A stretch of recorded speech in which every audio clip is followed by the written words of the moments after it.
Yay, Georgia. I just saw that. That gives me Yeah. some hope for the Germans. Hi. Yeah, I'm George. I'm Greek, but I live in Germany. Amazing. Yeah. Wonderful. Okay, cool. So I'm gonna start the recording now, and I'm gonna start the presentation now. Today we come together and talk about investing in Bali together with Coco Development. And I have this catchy title here, Two-Figure Return on Invest in a Tax Paradise. And this is something, of course, we're gonna talk about. But of course, I want you to be aware that Bali is so much more than that. But before I go ahead and tell you everything about Bali, I just quickly want to dive a bit into what your Bali connection is. So I would love to hear a bit about your Bali story. And you can, one, share that in the chat. But number two, I'm going to make a mini poll right now, which I'm inviting you to take the next 30 to 45 seconds. That should pop up on your screen now. To answer three questions. Number one, have you already been to Bali? Number two, are you already invested in Bali? And number three, are you already invested anywhere outside of your home country in general? And of course, if you say yes to number two, then number three is also a yes. So let's see. Interesting. Yes. Okay. Polls coming in. We got almost 60% covered. Yep. I think once we hit the 1 minute mark or we hit 28 votes, then I'm going to stop this poll.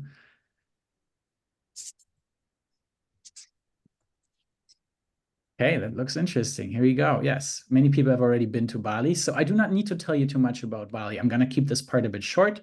Um, if you already invest in Bali, most of you are not.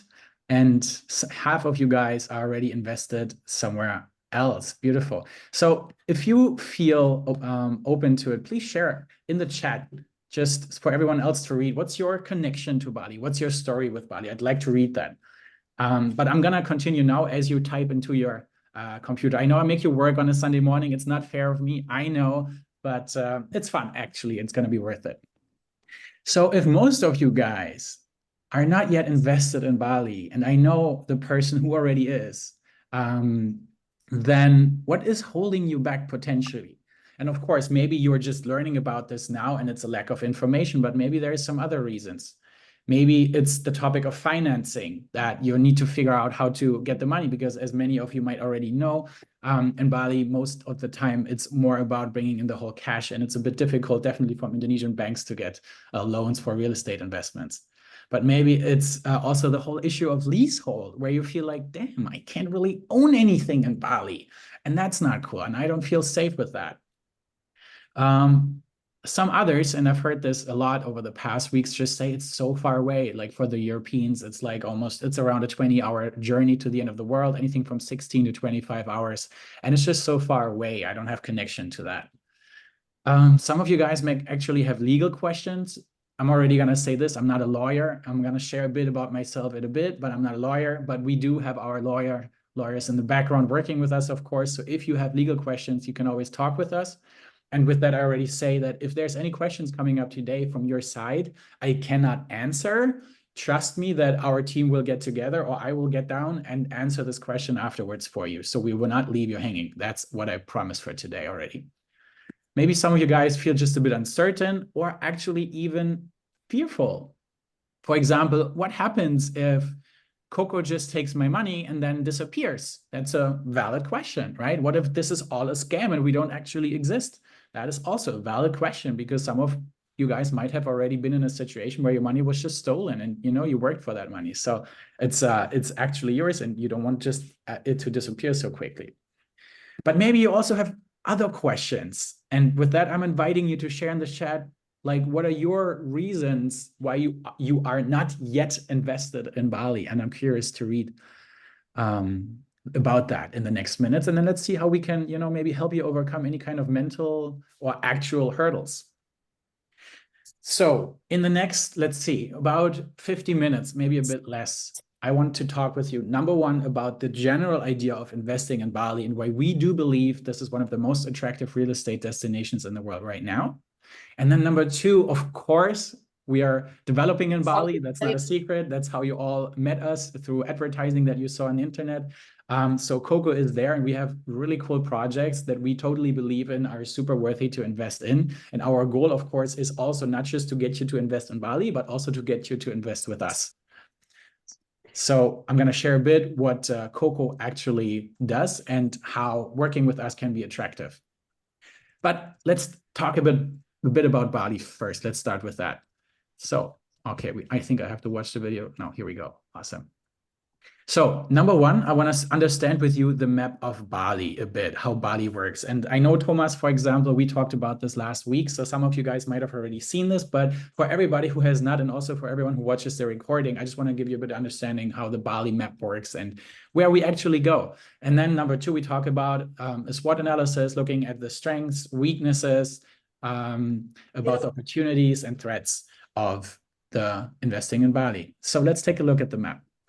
So some of you might know Bali here is right next to the mainland of Indonesia. It's one of the biggest islands. And if we zoom in a bit, okay, we have a wide stretch from west to east and a not so far stretch, but also great stretch from south to north. And the main joy and the main jizz in Bali happens here in the southern area. Okay, so we have Denpasar, which is the capital, full of Indonesians and fun NC life. Lots happening a lot out there. And then we have three big locations. So basically we have the airport here, and then Bali kind of started spreading out along this coast towards the northwest. And so we have Kuta. I don't know for the Germans here, and Mallorca is called the Ballermann of. It's that fun area for the Germans where they go and party. It's a beautiful area where a lot of people get drunk all the time and have big parties. And Kuta is kind of the Ballermann for the Australian people. So lots of Australians used to come there for a long time and just have parties and great times there. And then it stretches out a bit north. We see here Pantai Seminyak. Pantai means beach. Seminyak is like an area a bit north of that Kuta area. Currently, a lot of Russians are there, for example. This is a place where you find a lot of people from Russia, from Ukraine, for example, from Belarus. And then stretching a bit further north, even we have here a bigger area. This is all the beaches here. So, for example, from Batu Belik all the way up to Batu Bolong, this is the area of Canggu. And the way the area here is structured is that you see these small little rivers maybe leading to the water, and those rivers separate the different villages that all connect to a bigger area. And let's call this here right now Canggu. You can read it, but it's basically that. If I put it in here now, it will spit me out this area here. Okay, this is considered Canggu, but for the non-locals, they would probably kill me if I tell you this, but like, let's spread this area a bit bigger out here, okay? You might see my mouse cursor. So this is where most of the life happens. So most people that arrive to Bali first go to Canggu. It's very busy there. It's a lot of parties. It's a lot of business. It's a lot of great people. It's a lot of health lifestyle also. It's a lot of restaurants from all kinds of places all over the world. You get very healthy food. You get very unhealthy food. So lots going on there. And then we start spreading a bit more and more north. So for example, my first time in Bali was all year 2021. I came at the end of 2020. I just got lucky on the last day before the quarantine journey happened. So I just got in. That was really, really cool. And there was an area called Peranakan. You see here the Peranakan beach. It goes all the way up here. That area, that was basically nothing. And now I was in Bali. I just got back to Europe like 4 weeks ago. I was in Bali for 4 months, and Peranakan is one of the most blooming areas now. Beautiful villas, beautiful cafes, beautiful everything. And basically people just kind of move more and more here towards the northwest, and it slowly stretches out. So in the next area that's coming up will be Sese. Sese still has a lot of beautiful rice fields, and it's just a very nice destination, far away from being overcrowded, and you get the land very cheap right now. And after Sese, Chimagi will come, and so on. We move on. Let's see how far it stretches on, or if there ever will be an end. And then we see here the big road. That's the main road that kind of separates, like, let's say the beach area. Everything here is within like 7 minutes to the beach with the bike. And then the land area, I would say, for now. And this is where a lot of families, for example, settle everywhere here, big in the backland. It's a bit more natural right now. More locals live there. It's very beautiful there as well. So that's all about this area here north of Denpasar. And then we have here, well, actually, let me go here first. The next area, all of you probably have already heard of Ubud. You see Ubud here. That's the place, we kind of joke in our community, that's the place where people come to do their spiritual healing journeys and find themselves, or sometimes get lost and will never leave Ubud again. It's a beautiful, mystical, ancient city with lots of temples and lots of things to explore. Also great investment opportunities around. We're not so much invested in that yet, though. We kind of are more on the beach vibes right now. And then here, the third big area that is up and coming now is this peninsula. It's called Uluwatu. Uluwatu means the last rock. So it's very rocky here. We have a lot of cliffs and a lot of beautiful beaches. Yeah, personally, one of my favorite areas. And the life really here on the right side, you see Nusa Dua. Nusa Dua is usually where people kind of go to retire and be by themselves. I personally am energetically very young. I don't like to go to Nusa Dua. I feel bored. I kind of want to be here on the left side. And this is also coming without judgment, please. Okay. Don't take everything I say too serious. Is this area here. Let's say from here. Here you see the New Kuta golf course, a big golf course here. Next to the golf course here, this area here is called Bingen. This is where one of our biggest projects, actually our biggest project is right now. Very exciting area. I used to live there for over half a year during the COVID time, and it was such a precious time. Why? The people in Uluwatu are people who we like to say already made it with their business, and they're kind of relaxing now and enjoying life. They're surfing, still building their business, but not stressing them out too much anymore. The energy is great. The people are great. They all look great. Everyone is in shape from all ages, like really all the way up until they will pass away sometime soon, maybe. It's really, really wonderful. And that area, Bingen, right now has a huge boom and has occupancy rates around 90% and sometimes even higher, which is from an investment. Really, really interesting.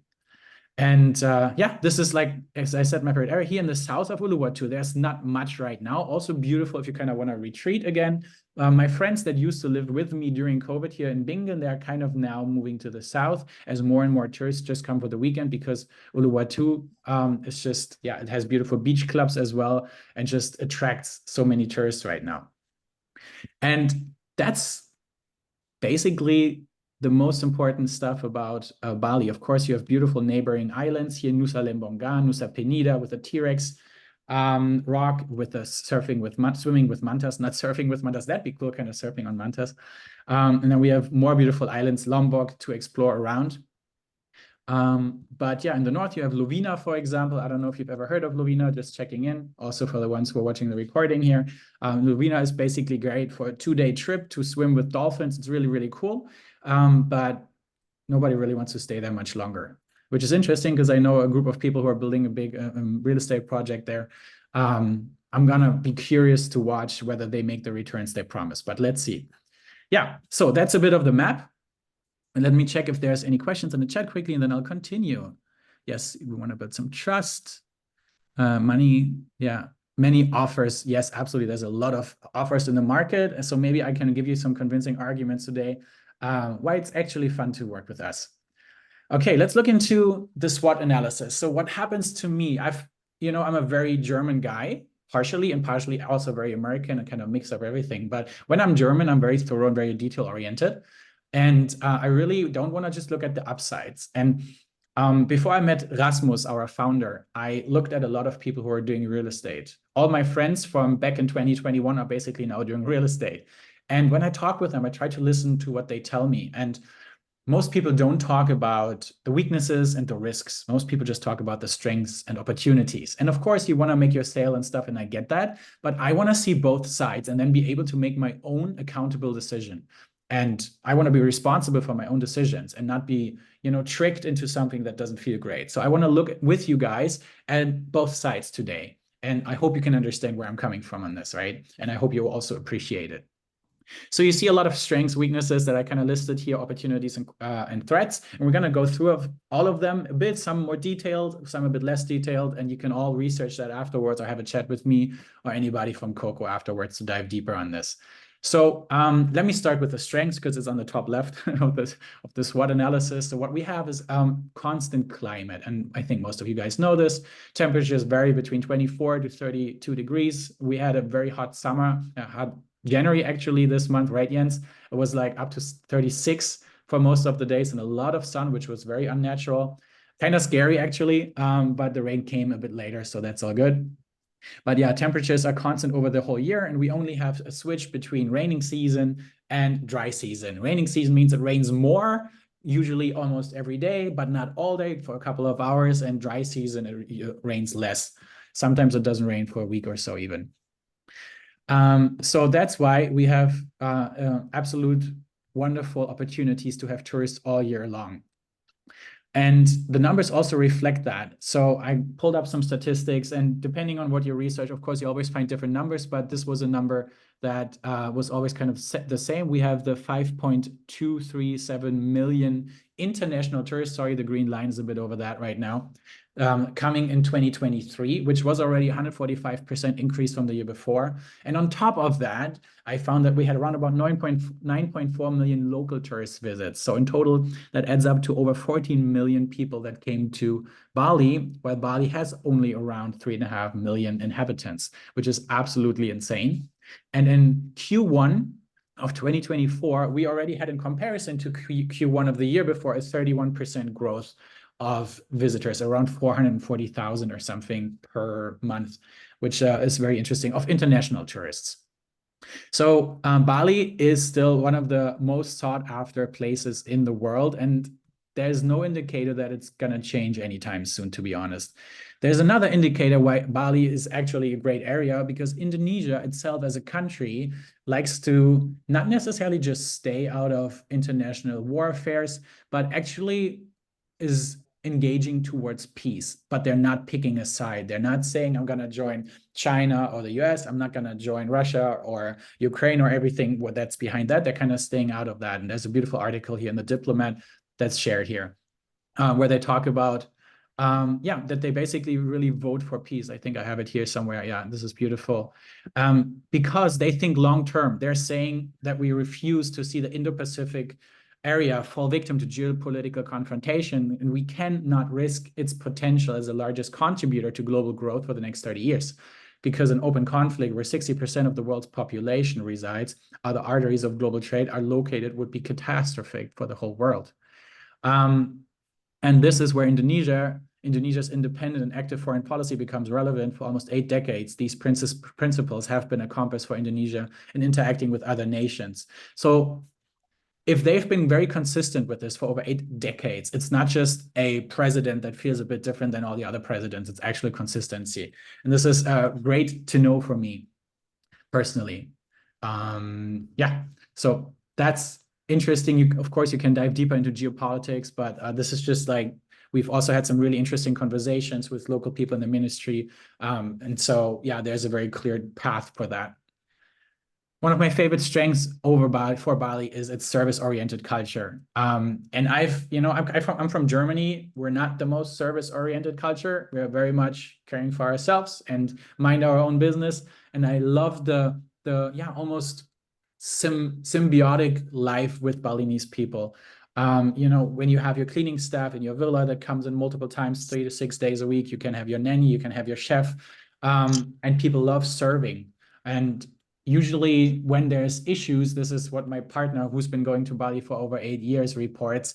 It's that it's not the Balinese people, it's people from like other islands, for example, from a bit of other cultural backgrounds that make some issues. But the people itself, the Balinese people itself, are very beautifully service-oriented culture. And this is so wonderful. And all of you almost shared that you've been to Bali, so I'm not telling you too much new, but for the ones who haven't, this is one of my biggest reasons why I love going to Bali. They smile at you, they're kind, they look at you, they create eye contact, they joke with you. It is absolutely wonderful. Now, I am not a tax consultant, but we sat down with our tax consultants and looked at what the tax situation looks like in Bali. And actually, and of course, we've done our research too, and it's a very investor-friendly tax system. Without going into depth here at this point right now, which if anybody needs to, we can have a conversation on that and bring our tax colleagues to the table, that's no problem. But you have a 0.5% corporate income tax in the first 3 years if you make less than $300,000 in profit in those 3 years per year, which is, depending on how big you invest, very likely most of you people are like small kind of investors buying 1 or 2 properties or 3. So it's all within the range. Opening up a company is not very expensive, $1,100. If you want to have a kitas, which is the allowance to enter the country for 2 years, that's another $2,000. So in total, around about $3,000 if you actually want to come in and out as much as you please. But just opening up the company is very cheap. And if you want to take money out of your company, which you don't have to, it's a 10% flat personal income tax.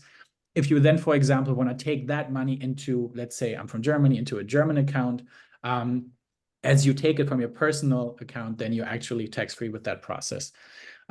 So that's very cool. And then if you want to flip your property and sell it, you can sell it as a company. And if you do that, you also manage, there's a way to get down to 0% in taxes again. So those are just like some few key facts we put together. And this is, of course, not the whole story, but this is some stuff that makes it very attractive compared to other countries.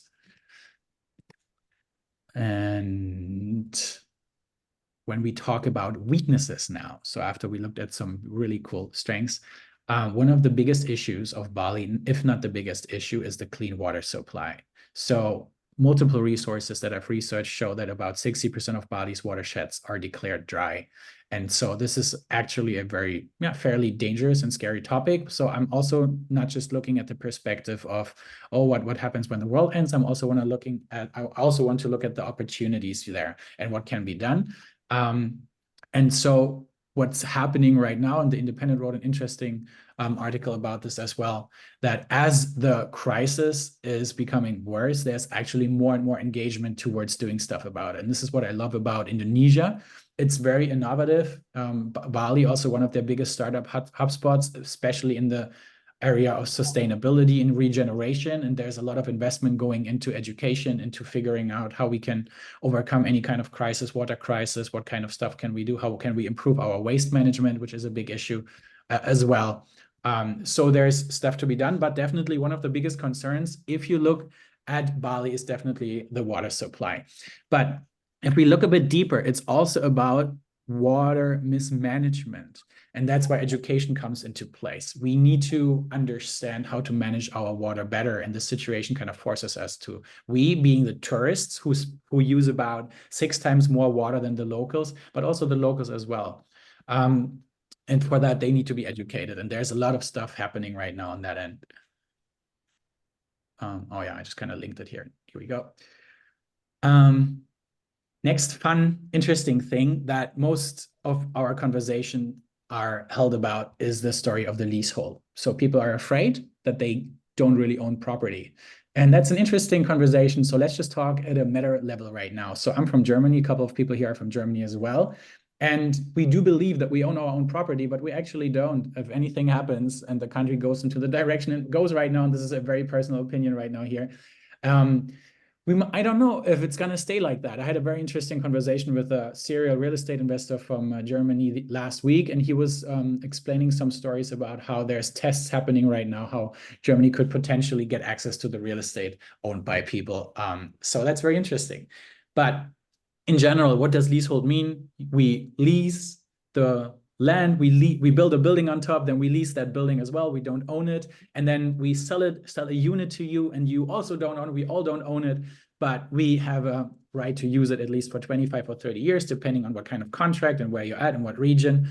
And then most contracts, so if you don't work with us, please look into that details as well, guarantee an option of extension with a fixed price.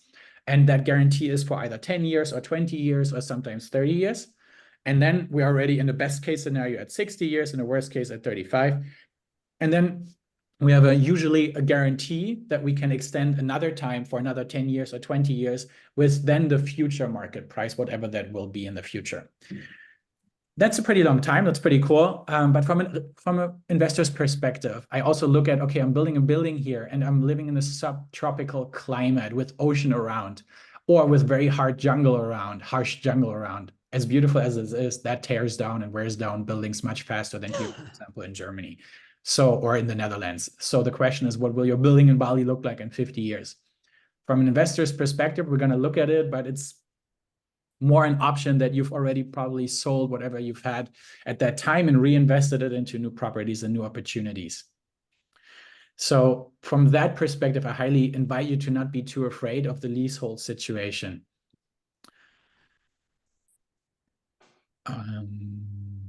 Yeah, let's look at some opportunities here. Number one, Bali is one, or Indonesia is one of the fastest growing countries in the world with a GDP of plus 5% last year already. We are for years amongst the world leading in luxurious wellness and wedding tourism.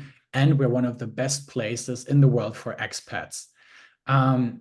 Many expats come to Bali, they become perpetual travelers, meaning they leave their home country, they sign off from their residency status, not citizenship, but residency status, and then just stay in Bali for longer term, super fast. I know so many people who made that story because it offers everything you need. And most of you guys have been there, so I'm not going to go too deep on that. It's also, I found an interesting article amongst the top 10 safest places if World War III should break out. Not Bali, but Indonesia. Indonesia is placed country number 10. So definitely an ace to go to. And of course, this is not the whole story. This is just like a quick overall view because some of you guys probably know most of the stuff already. We have, for example, as a big threat, corruption. Yeah, there's a lot of corruption going on, but in Germany, there's a lot of corruption too. We just don't call it corruption. But I also see this as an opportunity from an investor's perspective. And we always need to look from that lens. If you have money, you can solve 99% of problems in Bali. If you are nice and behave and play by their rules and understand and respect their culture, they're on your side and everything is figure outable. And so with that, yes, corruption for sometimes, I know some stories, it can turn out really bad, but for most cases, it usually turns out better than not. It gives you a bit more freedom of creation, interpretation of things.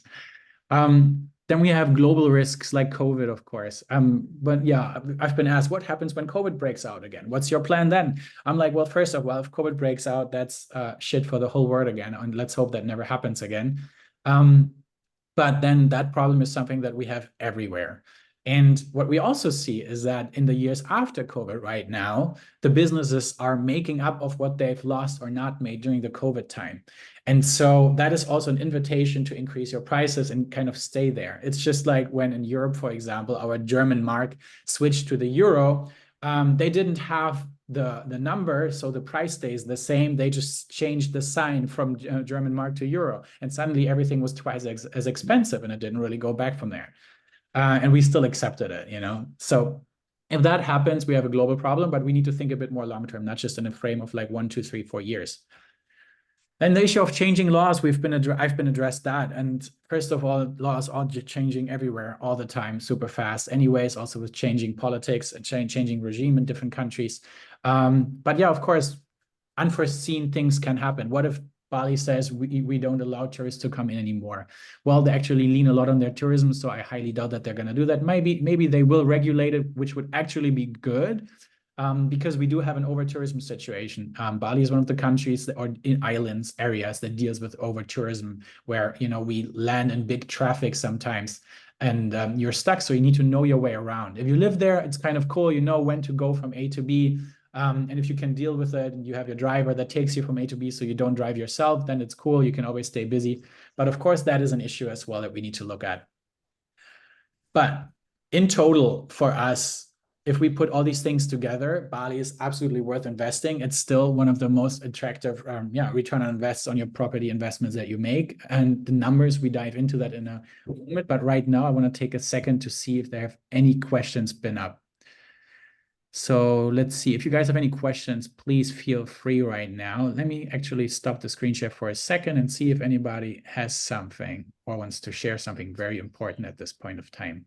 You may turn on your microphone.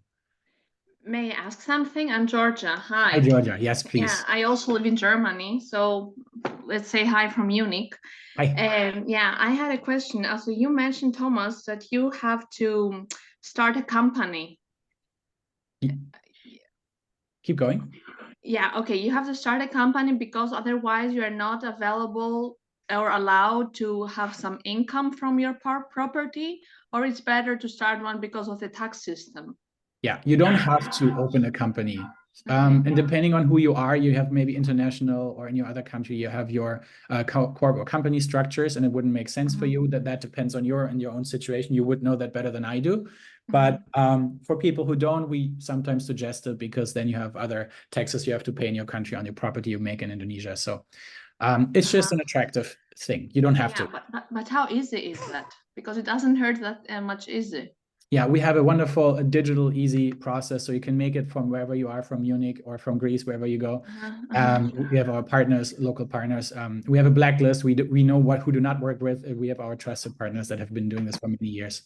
So yeah. Okay. It's easy.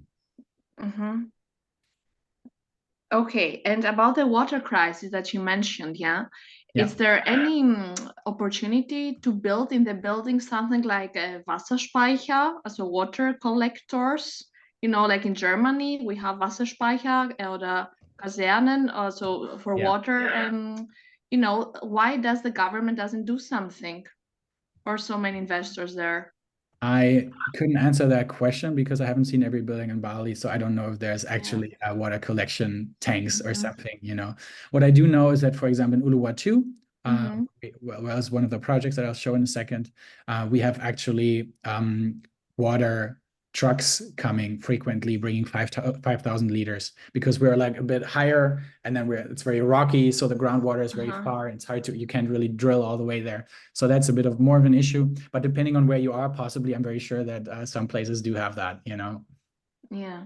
Yeah, but great question. Vivi, would you mind writing that down? Let's do some research on that. I'm curious about that as well, actually. Yeah, I can do that. Yeah. Oh, you can do that too. Sure. Awesome. And the other thing that makes me thinking a lot of it's about the natural disasters, that are happening. For example, a lot of rain, then you have storms, hurricanes, tornadoes. I don't know. Yeah, if by buying the property, if there's an insurance for the damages in case of these disasters. Yes, we do have that. You have We an have insurance for the whole building. Yeah. Okay, that's great. Yeah. Maybe something for the next webinar, Vivi, that we actually dive a bit into the topic of insurance. That'd be cool. Because I don't have it covered today, but yes, we have an insurance on the property. Yeah, that's very important to mention, I think. Yeah. Totally. Okay, then we have a question here. Thank you, Georgia. Yeah, you're on. Thank you. No worries. What about freehold property ownership? So we are not in the freehold game right now. Freehold is something that means basically a lease for 99 years, which is currently not what we have. What we do know, though, is that Indonesia is having conversations about extending the leasehold to 160 years. But I do not know when that's finished. For the time I've been in Bali, there have always been a lot of conversations about things that have not come through, and then suddenly it happens. So we never know when that comes through. So I don't want to promise too much on that end. Does property appreciate much in Bali? Yes, we'll talk about that in a moment. I heard it's 20% withholding tax on the transaction value if you send money home as an individual. Is that correct? Yes and no. So this is something maybe also we will do a session with one of our accountant experts where we can dive deeper onto that. And also we can go deeper in that in personal conversations. There's workarounds to be said. Also, if you research it, if you Google it, you open the first 5 sites you get from Google, you get different answers on different things also. Are there, in the areas you have offers, exist schools for older kids to finish the last years? Oh, Silke, hi, I heard about you. I'm very curious to talk with you about that. Yes, we are already talking to our friends who are sending our kids to schools, and I'm awaiting feedback on that. Yeah, there's wonderful schools as far as I know.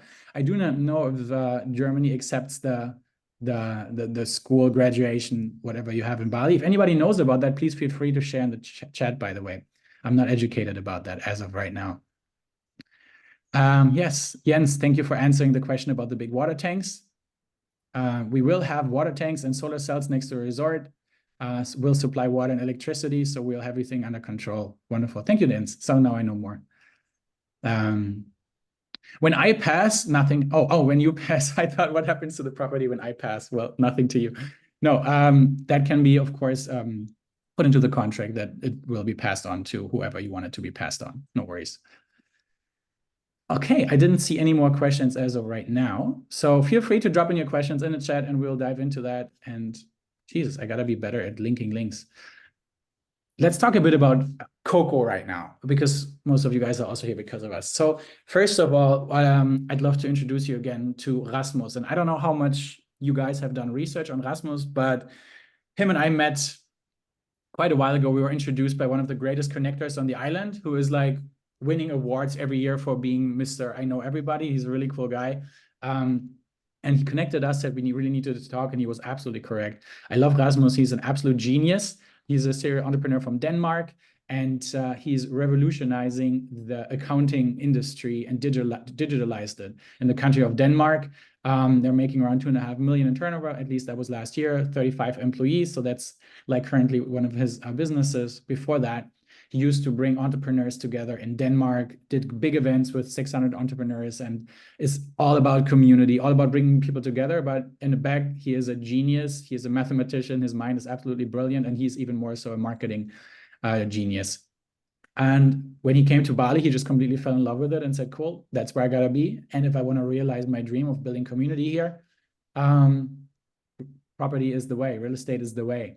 So that's why his mission is, and that's why the whole team aligns under it, is to become the #1 property lifestyle brand in Bali. So when you see marketing from us, you see that everywhere. You know, learn from the #1 property lifestyle brand in Bali. This is where we're heading, and we're all manifesting it wherever we can. And it's already funny because his goal, for example, is that Forbes will knock on his doors. He doesn't have to pay for Forbes, and they already knocked on his door in the first year of business.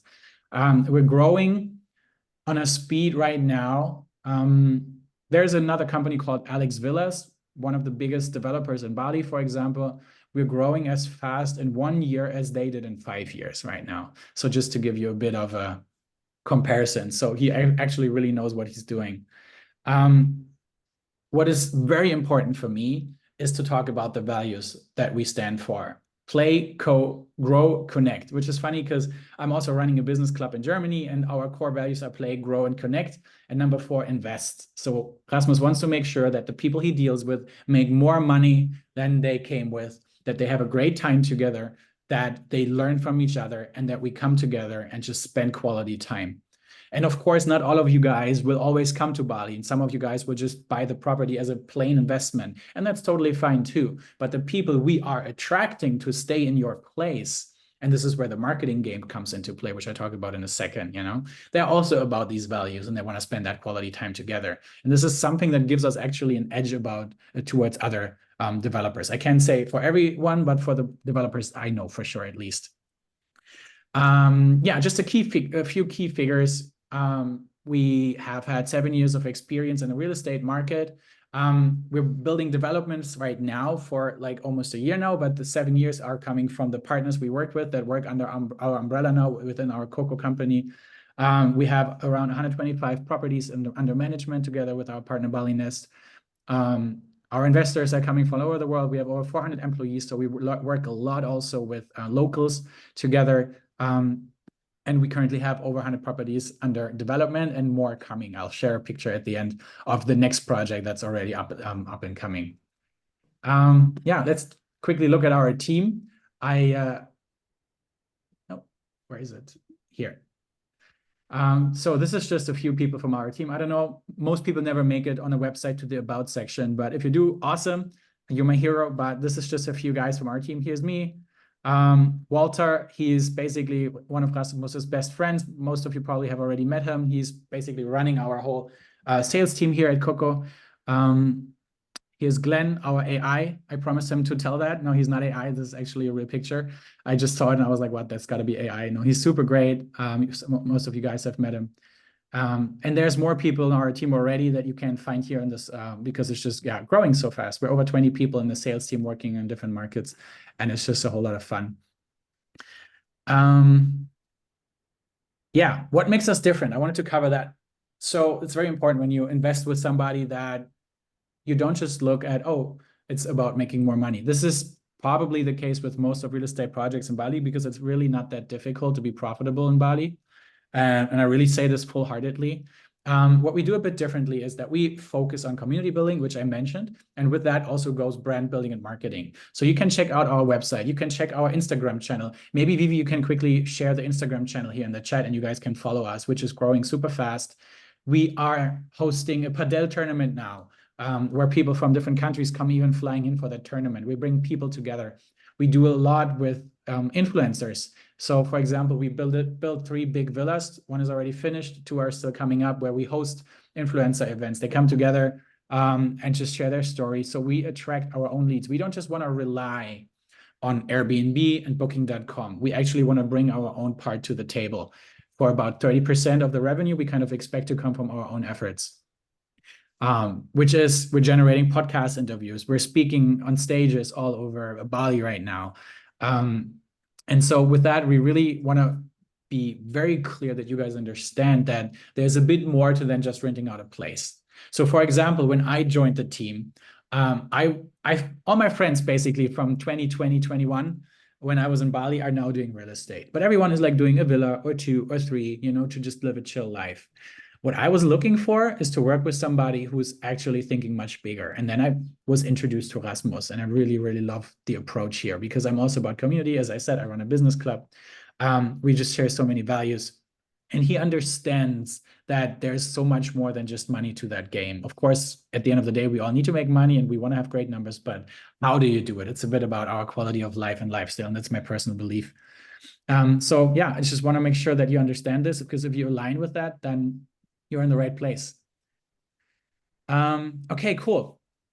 Quickly in the chat, type a 1 if you've already seen the presentation on our Coco Lifestyle Resort. I'm not going to cover the whole thing. I'm just going to show a few slides of that because we have about 15 minutes left. There's a yes. Yeah. Always the question, of course, in how much in-depth analysis have you taken of that document? Okay, let's see if the yeses or nos pop in. 1 or 2. 1 means yes, or yes is okay too. Let's take a look. So I'm going to skip this right now. What you see basically here, the idea, again, community, is to build like the Riyadh style. Some of you guys know this from Morocco, maybe, that everything is faced inward. So we actually connect, see each other. And then we build community. We have a co-working space, sauna, ice bath, so the whole wellness gym. We got a gym, restaurant, rooftop area to hang out, massage area. So everything comes together. And that's very important, not just here's a villa and that's it. We're also currently preparing another 15 villas next to that resort. So for people who want to invest in their own villa, that's nice. Investment starting at 125,000. You have the option to do a shared ownership with somebody else, and then you only need to invest half of that. And we give you the option to basically get a free loan if you want from us of 25%, and you pay it off by rental income or when we make a sale afterwards. So that's just something I wanted to quickly share. Whereas the location of the Coco Lifestyle Resort, if you remember the map from before, is really close to the golf course here and about 7 to 10 minutes away from the beach area. Beautiful area, not much around right now. And yeah, we can't wait to finish it. And here's the different properties. And all of you who haven't seen the brochure, we can share it with you again, no problem. Just let us know. But there's different stats. So we have the Cabana, we have the Juntos at 175,000, and we have the penthouses that are now sold out at $245,000. So this is the range. What I want to show with you right now is the math behind it, because I know that some of you guys have not done the math behind it right now. So I'm going to share this right now. Oop. Here we go. So let's say we do a cabana, okay? I have a couple of numbers here, and let me zoom in a bit so you can see this better. Wonderful. Let's say we use the cabana. It's 125,000 of investment. Oh, not 215, 125,000 of investment. We have an occupancy rate, which we'll look at, okay, of, let's estimate 80%. So actually, let's look at the occupancy rate right now. What you see here is AirDNA data. If you have an AirDNA account, you can always draw that data very accurate and very, very up to date. So I gotta zoom out a bit so you see this better. So for example, here to Bingen, the area, we have statistics on average. As you can see here, 87% occupancy rate. And then you also need to look a bit into detail. When you look at the different properties, there's a lot of trash. Sorry for saying this, but we are purposefully choosing to be more on the luxurious end of quality building, but also of the way it looks, because we want to attract the right people that are willing to invest more money. So we are more on the higher end of those occupancy rates. But yeah, it's absolutely brilliant. We see here 87%. So let's calculate with 80% for right now. The daily rental of the cabana, you can see this in the brochure. We're going to plan to do about 125 euros. It gives around 36,000 and a half euros of yearly rental. 30% of that income is management fees. So we're not just building for you, we're doing the full cycle, right? So we're renting it out. If anything breaks, we're repairing it, and we're marketing it as well. We're managing, doing the whole thing. And the marketing I talked about before already. So that means in your hand will land around 25,500. That would be in a return on invest of 20.4%. And I know some people say, like, Thomas, this is crazy. Usually I know from Germany, we have like 3 to 6%. But I'm sorry, it's just the numbers, okay? I'm just playing with the numbers that the market data gives us. Unless we, sorry for saying this, fuck up hardcore, this is probably what we get to project. Leads to a monthly income of 2,100. By the way, I have euros here. Just envision it to be dollars, okay? Because most of my sheets are in euros. Time to break even would mean 4.9 years. Yeah. So that's pretty cool. But we offer you to only invest 75% of the money and get that 25% loan.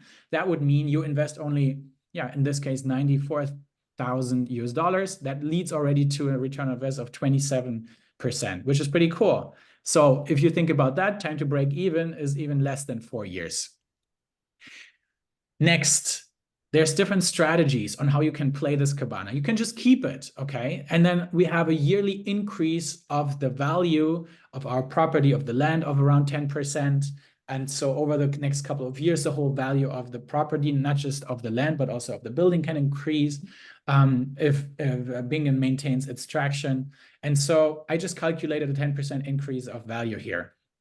But what you can do is, if you say, I buy this, and then when it's finished currently planned end of October 2025, we put it right back on the market for you with an extra 35%, because, you know, it's finished. It's like a car that comes out of production. When it's finished, boom, the price shoots up because there's marketing on top, it looks pretty.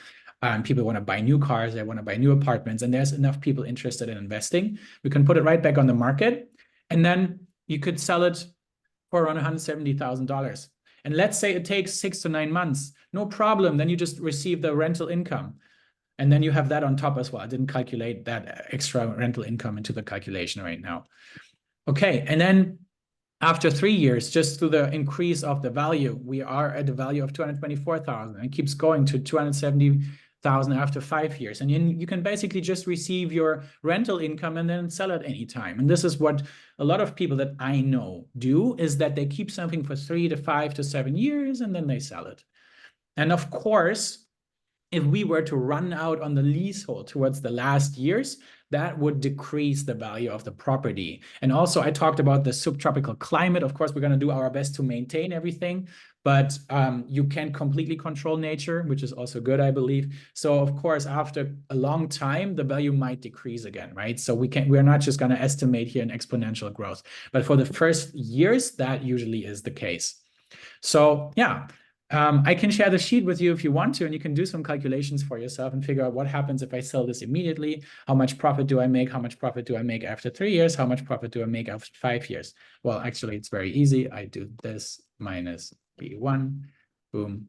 Sell after 3 years is this minus B1. And then again, I didn't add the rental income on top.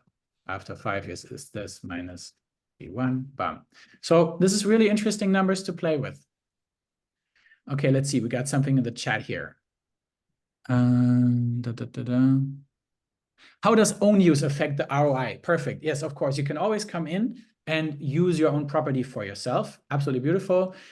What we do is that let me say this correctly, not in German. So all cabanas, all owners of cabanas share the income of the cabanas equally. All owners of the juntos share the income of the juntos or juntos equally. All owners of the penthouse share the income of the penthouse equally. Now, if you come and stay in your own penthouse for 3 months, that will just affect you and basically deduct from your return on invest individually. Now, I'm sorry, I cannot do the math. If you really need the math on that, you need to sit down with Rasmus. That's a bit too far from my brain, but yes, basically that'll reduce it. Okay. Oh yeah, this calculation here is without taxation. Okay. Please, depending on whatever your tax situation is, I cannot calculate all the scenarios here right now, but this is without taxation. What cost do you include in the 30% management fees? I'm not sure what you mean by what costs we include, but basically we take 30% of everything, which is also great because we're investing with you. So we have an interest to be as profitable as possible, right?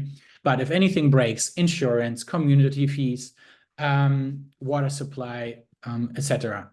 So all of that is covered. Not electricity, that's what always is paid by the renters on top. Okay, so that was some fun calculations. And I hope those calculations make you actually eager to wanting to dive deeper into this, or actually just go ahead and invest because times runs out. And we also have something that our prices to invest increase by 7.5% every quarter. So in about July or August, we're still in the decision-making process. The prices will increase for the first time by 7.5%. We simply want to meet the process of the construction, and also we want to incentivize you guys to act, and we want to incentivize the ones that do make the choice to invest with us. No, not owner, the rent, the tenants, that's the word, not the renter. The tenants pay the electricity. Okay, let me see if I have anything relevant for you, because all of you shared that you've seen the brochure. I don't want to talk more about the brochure right now. Maybe let's just look at one more thing that is, in my opinion, nice to know for you guys, which sometimes is easily forgotten. Let me do the presentation style here. So when is the building going to be finished? I mentioned that plan is end of October. Of course, we're in Bali. And I don't know, everywhere in the world, usually stuff takes longer, which is interesting with our current project in Sessi, which is now sold out. We're actually fairly on time. We're behind by 1 month, which is like super amazing. But what we do is if you invest the whole total sum as the down payment, not just half of it, you get a 5% return immediately, like a cashback. So let's say you invest 200,000 as the total sum, then that's 10,000 we deduct. So it would just be 190,000 for you for the investment. That's just a little sign of gratitude. So yeah, that's good to know for some of you guys, because I know I've spoken with somebody yesterday who really wanted that. That's important to him. Okay. Let me see if I have anything else to share. This is an open slide. Here we go. Yes. Oh, not threats. Let's take the threats away. Okay, let's take this slide. This is good. So this was basically the content I wanted to share with you guys today. And now let's see if we have any more questions. I do recall, in terms of fear, there was this wonderful question: what happens if we go bankrupt? What happens if we are scammers? Well, so I was asked, what happens if I transfer the money to you today and then by tomorrow you're gone?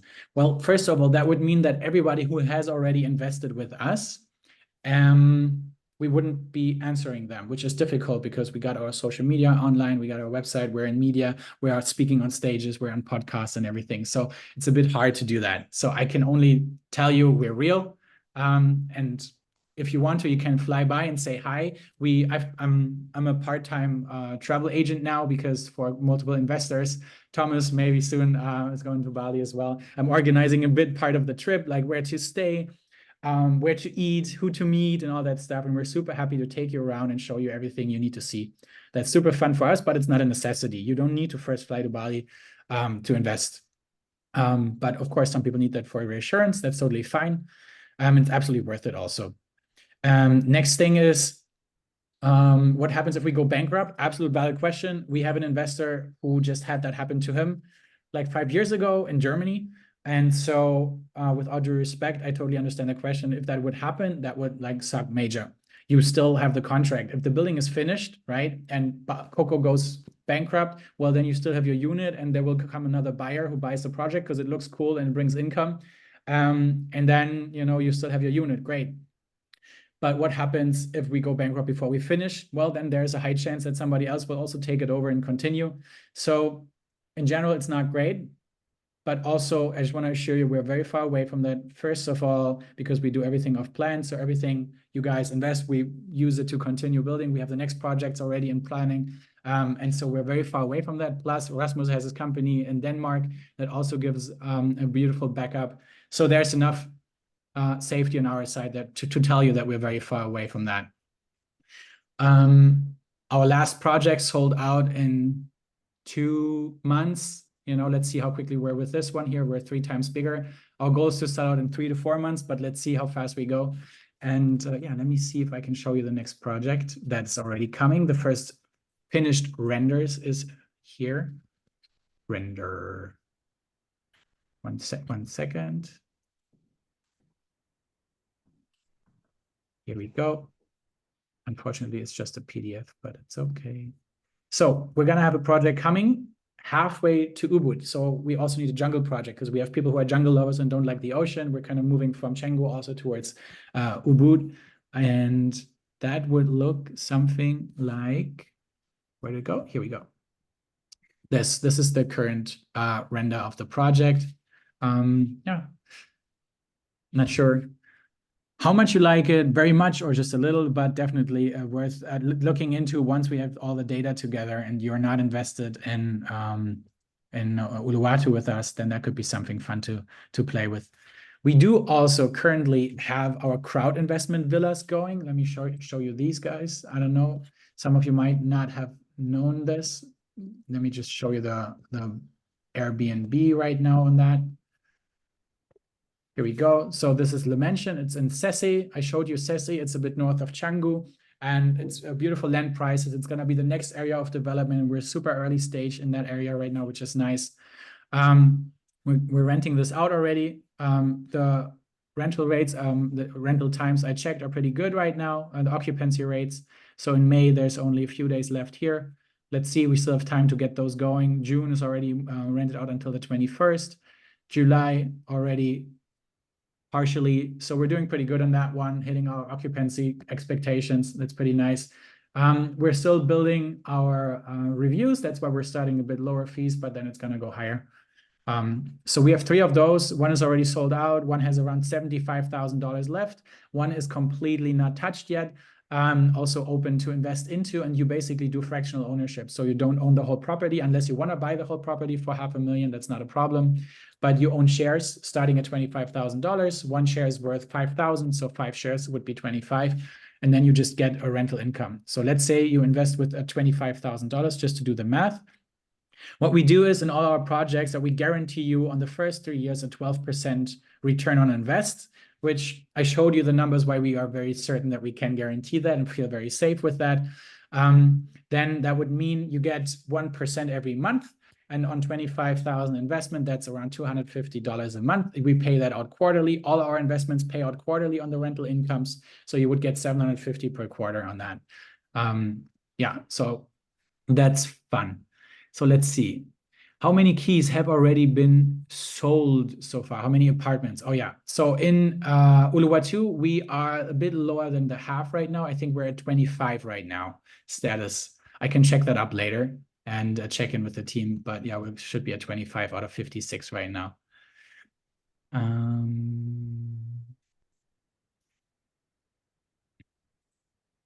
Yes, with shared investing, is it possible to invest, for instance, like 20K? So what we break down, what I shared with the Cabana is you can share that 50-50 with another investor that you don't need to know. We bring you together. It's just a pure investment case, right? Of course, when you want to use it yourself, totally fine. And then that brings you down, if you only invest 75% of the sum, down to $46,000. That is the lowest we can go.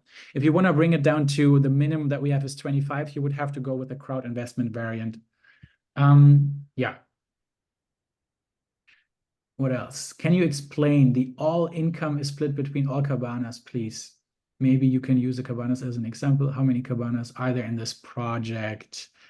Vivi, can you quickly look up how many cabanas we have and how many juntas? I know that we have 4 penthouses. So let's take the penthouses, 4 penthouses sold out. They're all making their revenue rental income every month. And then all owners of the penthouses get the same amount of revenue, meaning let's say one penthouse is rented out the whole time and another one not at all, then that just meets at 50-50. With that, we just want to make sure that there's like nobody feeling like, oh my God, what happens if I come short? And of course, others could say, but I want everything for me, but it's better to not have anybody come short. This is our belief of community again. I hope that makes sense. If not, just let me know. Is there a structured payment plan between now and project completion? Yes. So Alistair, great question. So we operate usually with a down payment of 50% and then 25%. Let me actually show this with you when the construction is good on the way, and then another 25% either later or when it's even further underway. Let me just get the right slide for you so we don't see too much that hurts our eyes. Here we go. Yes. So we have a standard plan when the construction basically now started, or when you start investing now, that's the first 50%. Then December 1st would be the next 25%, for example, and then April 25, the last 25%. That could be one way. But we're also open to and flexible to make it possible for you. Let's say that, okay? So that will be a specific conversation with you and your Coco partner, whoever you're talking with. Sit down with them and be transparent. And I can only say from a fair standpoint, you know, there's people who try to make it like really, really nice for them and really, really bad for the property company. You know, find a great balance where both feel like this is a win. So whatever you can do, make it happen, you know, together. And then that's what we're very open towards doing. Jens, thank you for sharing the numbers. 36 cabanas, 14 juntos. Oh, Moha is gonna kill me how I pronounce this later. And 4 penthouses. Not 3, 4. Let's see. What happens if the completion is not on time? Great question. So in our contract, we have we're securing us for 3 months of delay. If we're delayed by 3 months, we're safe. If it takes longer, you basically have a right to hit us, basically, to give it back to us. There is a beautiful paragraph about that in the contract, which, Georgia, I don't know, who's the person you've spoken to from Coco? Hi, Thomas again. So I spoke last week with Erasmus. Awesome. Yeah. Perfect. So Yeah. let me help you. If you share your email address with me, I will share the paragraph of the contract with you, and then we can look into that. But basically, we're securing Send me ourselves everything, for yes. 3 months of time. Anything beyond that, Mhm. you have full force. I need to check again what your power is, whether you can actually give it back to us. Maybe the team can help me with that right now. I don't have it in my. Perfect, yeah. And Yeah. Thomas, if you have the documents in German, it's also better for me because I live here now since 17 years. My German is much more better than my English nowadays. I hear you, but your English is amazing, by the way. Okay, thank you. Yes, we have the brochure in German. The contracts are in English. We can Okay. look into whether we can actually translate them. I mean, you're not the first person to ask. Okay, Usually that's our great, answer is, yeah. if you invest in Bali, you know, you either need to speak Indonesian or English. No, but it's totally fine. We can figure something out. Yeah, thank you. Let's see. I hope I didn't skip any question. I guess another question of me. What about the Coco residential living? That started already? Yes, it's going to be finished July 31st. We're super good on time with that. And yeah, but it's sold out already. It's already sold out, everything. Yes. Oh, Rasmus didn't say that on Wednesday. Yeah, because at that time it wasn't sold out. So on Thursday or Friday, I think it was Friday, Glenn, our AI team member, he basically shared that with us. So on Wednesday they have the contract signing. Everything is already agreed. If for any reason in the world the signing shouldn't go through, I will let you know. Okay. Okay, and now what's percent of this Coco lifestyle resort is already sold? We shared that already. We have, I'm sorry. I think I said 26 apartments sold, around about 26. I can look again. Or from the 15.4. From 56, exactly. It's okay, 60%. Yeah. 26 out of 56 is a bit less than half, yeah. Yeah, okay, great. Yeah, thank you. That was super German of me. Oh God, Jesus. Okay. Yeah, no worries, Georgia. Again, drop an email address and we can chat. Do you have investments in Django currently? No, we don't. Django is very interesting. So let's talk about another risk of Bali. So Django is an area that has been growing super fast over the past years, especially before COVID. So everybody jumped in and said, let me build a villa in Canggu. And now Canggu has around 8,000 villas, and they're projecting to have another 8,000 built in the next 5 years, which is completely crazy. That will lead to the rental incomes going down. It already is slowly starting. And so there is risk, but also chance, because if you build good quality, good standards, good design, and do good marketing, then you can still stand out. I know people who are in Canggu who are still at 95%, 90% occupancy rates, but I know people who are struggling and they're dropping down to 40%. So, and of course, that stretches maybe out with the growing over-tourism. But areas like Perarinan, for example, which I shared, and then above that, Sese, this is where we're building right now. They have the next, I'm going to talk to Walter, like the next 5 to 8 to 10, Walter says 10 years. Let's be a bit German pessimistic. Yeah, let's do 5 to 8 years. We're super safe. Yeah. Yes, construction started April 26th. We had the big ceremony where we were, yeah, einweihen. What's einweihen in English? We were blessing the land and got everything started.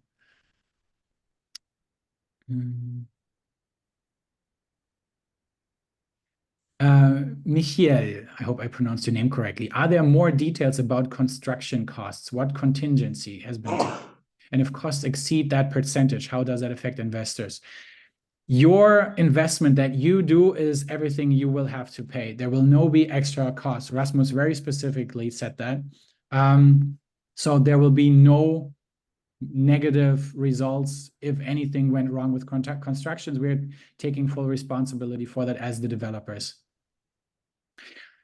Katie, do you have regular investor events planned? Yes, so we are currently planning, and please give me a little feedback, maybe right now already. If you find this valuable, drop a 2. If you find this not valuable, drop a 0. So that we know whether it makes sense to continue. We want to do this. We do live events in Bali, of course. Any other ideas for events? We're all up for it. We love events. We're all about it. Cool. Let's see, anything else? Okay, Vivio, you've been taking care of that. Awesome.